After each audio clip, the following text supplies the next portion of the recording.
Princess corner. কী অবস্থা সবার? আশা করি তোমরা সব অনেক বেশি ভালো আছো। সো দেখতে দেখতে রমজান প্রায় শেষই হয়ে যাচ্ছে, তাই ভাবলাম আরেকটা ব্লগ বানাই রমজানের। সো আজকে হচ্ছে সারাদিনে টুকটাক কিছু কাজ করছি, আর এখন হচ্ছে গিয়ে প্রায় 3টার কাছাকাছি বেজে গেছে। এখন আমি হচ্ছে আর্টের ভিডিও করছিলাম। এই যে যারা যারা এখনও জানো না যে আমার একটা আর্টের পেজ আছে, তাদের জন্য আমার আর্টের পেজের নাম হচ্ছে এলিদাস ড্রয়িং। যেহেতু এখন রমজান মাস, তাই হচ্ছে কি একটু ইসলামিক পেন্টিং করছিলাম। তো বসে বসে কী করবো, আর আমার কাছে তেমন কোনো ভিডিও ছিল না, তাই ভাবলাম আজকে একটু ড্রয়িং করা যাক। এই যে একটা জিনিস দেখো, এই যে আর 2 দিন পর হচ্ছে ঈদ, এখন আমার হাতের মেহেদি উঠে নাই। আমি চিন্তা করতেছি আমি ঈদের আগে কিভাবে মেহেদি দিব। মানে কয়েকদিন আগে এই মেহেদিগুলো দিয়েছি, এখন এগুলো উঠে নাই, তাই হচ্ছে আমি এখন অনেক টেনশনে আছি আমার এগুলো কবে উঠবে। আর সাফার অবস্থা, সাফা হচ্ছে ঘুমিয়ে গেছে, খেলতেছে সাফামুনি দেখেন। আর কি ব্লগ বানাবো আমি এটাই খুঁজে পাচ্ছি না। ঈদ আসছে তো তাই এরকম কালো হয়ে গেছি, আর মুখের মতো পিম্পল ঘুরতে আসছে আর কি। ঈদের আগে ফেসের একটু যত্ন নেওয়া উচিত, বাট আমি তাও নিই ফেস হেয়ার দুইটার একটারও কোনো যত্ন নেই। তো আমি চিন্তা করছি কালকে থেকে একটু আমার হেয়ার কেয়ার করব। আমি জানি আমার ফেসের যত্ন আমি নিতে পারবো না এখন, তো এর জন্য আমি চিন্তা করছি হেয়ার কেয়ার করবো। আম্মু হচ্ছে হেয়ারে কিছু দিলে বলে যে ঠান্ডা লেগে যাবে, এর জন্য আর দেওয়া হয় না। সো তারপর আমি এখন চিন্তা করছি দিব। যাই হোক, আজকে হচ্ছে আমরা ইফতারে এই রুটিগুলো খাবো, তাই আম্মু এতগুলো রুটি বানাইছে। মানে আমরা একা না, আমার ফুপিরা, তারপর হচ্ছে আমার ফুফাতো বোনরা, সবাই ভাগ্নিরা, তো এই জন্য এই রুটিগুলো বানাইছে। এগুলোকে ঢাকা ছিল। সাফা রোজা না রেখে এখন নাকি আবার রুটি খাবে, দেখে নাও খাও। আর হচ্ছে নিচে রান্না হচ্ছে, আম্মু আজকে উপরে রান্না করে নাই, নিচে করছে। তো এখানে রান্না হয়েছে দেশি মুরগি, দেখেন কত সুন্দর দেখাচ্ছে। আর সাফামনি কান্না করতে, আসো আসো দেখি নিচে যে দেখি সাফামনির সুইটা যেন কে নিয়ে গেছে। এখন হচ্ছে গাছে পানি দিয়ে দিব, প্রায় 5:30 বেজে গেছে, আর কিছুক্ষণ পরে ইফতারের টাইম। আজকে আমার রোজা রাখতে অনেক বেশি কষ্ট হয়েছে।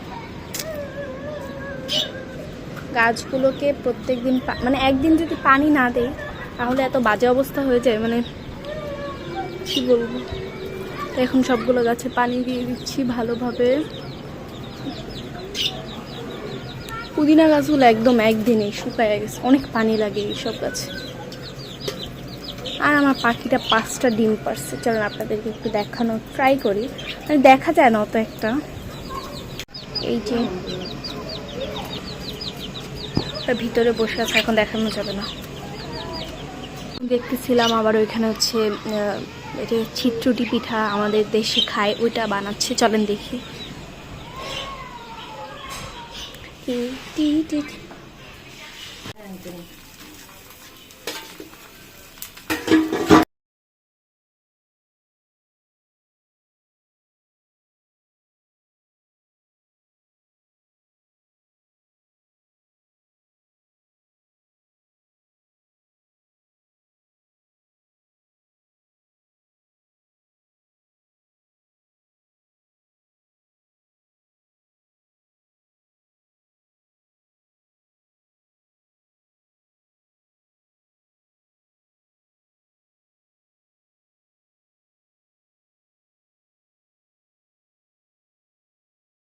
ইফতারের পর যদি একটু চা না হয় তাহলে ওই জমেই না। সো এখন চা বানিয়ে নিয়েছি সবার জন্য। এখন আমরা এখন পেয়ারা মাখা করবো, পেয়ারা কাটবো।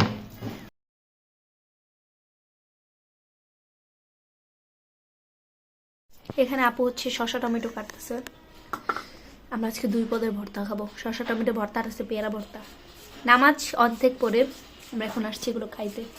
সো গাইস, আমরা হচ্ছে তারাবির নামাজ আর এশা নামাজ পড়ে এখন হচ্ছে আমরা ভর্তা খাবো, মানে একটু হালকা পাতলা খাওয়া দাওয়া করবো। এরপর হচ্ছে আমরা আবার নামাজ পড়বো। এখন আমরা সবাই মিলে এখন ভর্তা বানাবো। এখন ফ্রিজে থেকে তেঁতুল বের করবো, তেঁতুল। আইসক্রিমও চাইলে খাইতে পারতাম, বাট এখন খাবো না। এই যে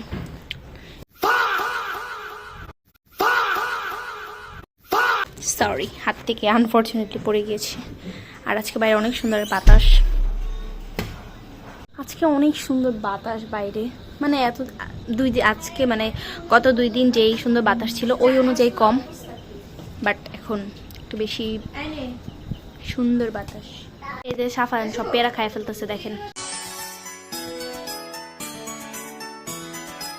এখন আমরা এখানে তেঁতুল দিয়ে দিয়েছি, আর আমাদের তেঁতুলগুলো ফ্রিজে ছিল।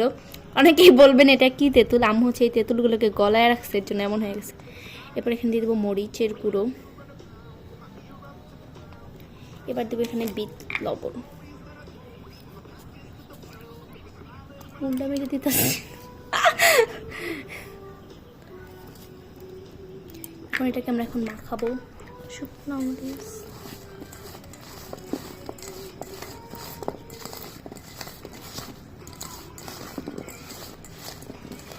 ওয়াও কত সুন্দর লাগছে, এটা খেতেও মজা হবে মনে হচ্ছে। আমরা এগুলো মাখা করব। ফার্স্টে দিয়ে দিল বিট লবণ, আমরা পেয়ারা খাচ্ছি।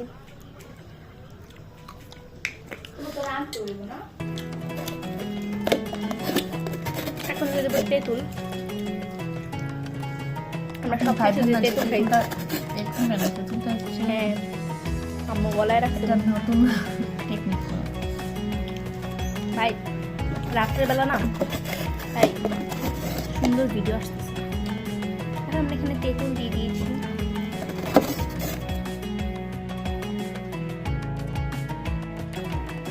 আমরা অর্ধেক খাই ফেলছি, এখন আমাদের মনে হচ্ছে আমরা কাসুন্দি দিইনি, যাই হোক এখন আমরা এটাতে কাসুন্দি দিব।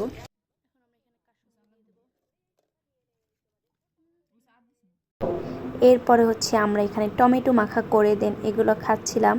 আর আজকের ভিডিওতে বেশি রান্না বাড়া দেখবা। এখন আমরা রান্না করবো হচ্ছে চিংড়ি মাছ আর আলুর ভাজি। আমাদের ঘরে তরকারি আছে, তারপরে আমাদের একটু খাইতে ইচ্ছে করতেছে, মানে ভোরবেলা এটাতে ভাত খাবো, রাত্রে তো আর কিছু খাবো না। যাই হোক এখন হচ্ছে চিংড়ি মাছ ধুয়ে নিব, ধোয়া শেষ অবশ্যই।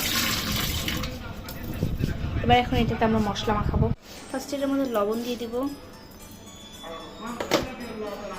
এরপর এটার মধ্যে একটু মরিচের গুঁড়া দেব, একটুখানি হলুদের গুঁড়া দিয়ে দেব। এটাকে ভালো করে মিক্স করে নেব। আমরা কড়াই বসাই নিচ্ছি, এর মধ্যে এখন তেল দিয়ে দিব।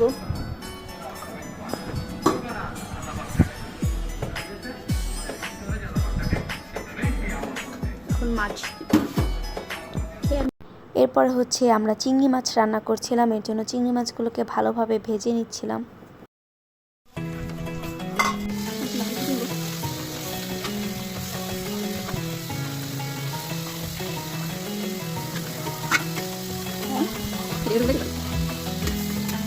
এরপরে হচ্ছে আমার আপু আলু কেটে নিচ্ছিল, কারণ আমাদের অনেক আলু ভাজি খেতে ইচ্ছে করছিল। এরপরে চিংড়ি মাছ রান্না করার জন্য এখানে পেঁয়াজ মরিচ হাবিজাবি দিয়ে কি রান্না করা হচ্ছিল।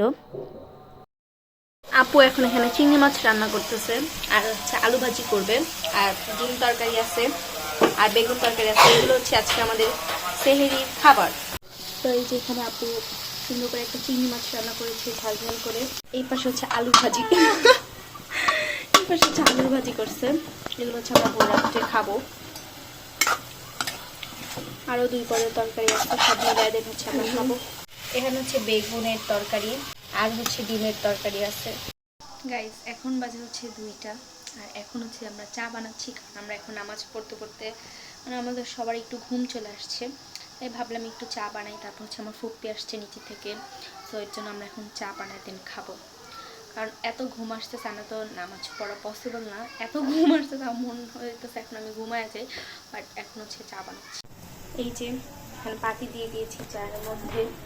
আজকে যেহেতু গুঁড়া দুধ দিয়ে চা বানাবো, তাই হচ্ছে এভাবে বানাচ্ছি। এইখানে হচ্ছে আপুর জন্য আবার একটু রং চা বানাচ্ছি, কারণ আপু আবার দুধ চা খায় না, এর জন্য।